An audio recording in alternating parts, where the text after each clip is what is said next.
Are you trying to pick between Vultr Compute and DigitalOcean Premium? You are not alone. Many people want to know which one is better for their needs. In this video, we'll compare these two cloud service providers. Both offer virtual servers, but they have different features and pricing.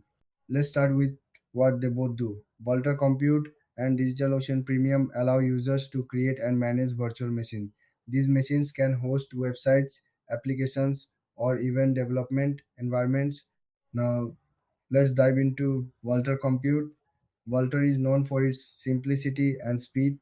It has a user-friendly interface and offers a wide range of server locations. You can choose from various plans based on your needs. Vultr also allows for easy scaling, so you can upgrade your resources as your project grows. On the other hand, we have DigitalOcean Premium.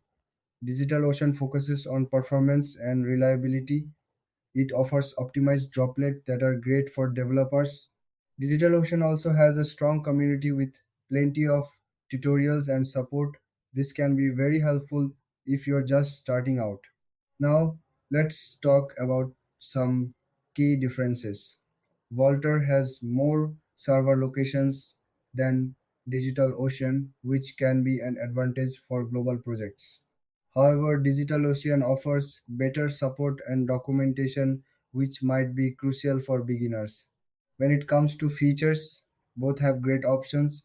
Vultr provides block storage and private networking. DigitalOcean, however, offers managed databases and Kubernetes services, which can be a big plus for developers. In terms of pricing, both are competitive. Vultr tends to be slightly cheaper for basic plans, while DigitalOcean offers more value for advanced features. So, who should choose what? If you need flexibility and global reach, go with Vultr. If you want strong support and powerful tools, DigitalOcean is the way to go. Thanks for watching. If you found this video helpful, don't forget to like and subscribe for more comparisons.